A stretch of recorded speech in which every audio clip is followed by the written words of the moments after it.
সুখী সেই ব্যক্তি যে মন্দ লোকদের পরামর্শ অনুযায়ী চলে না, পাপীদের পথে দাঁড়ায় না, উপহাসকারীদের সঙ্গে বসে না, কিন্তু সে জিহ্বার আইনকে খুব ভালোবাসে এবং দিনরাত নিচু স্বরে তার আইন পড়ে।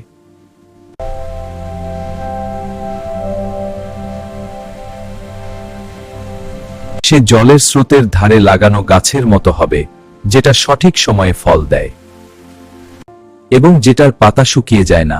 সে তার সমস্ত কাজে সফল হবে। কিন্তু মন্দ লোকেরা এরকম হয় না, তারা তুষের মতো হয়, যেটাকে বাতাস উড়িয়ে নিয়ে যায়। তাই মন্দ লোকেরা বিচারের সময় দাঁড়িয়ে থাকতে পারবে না।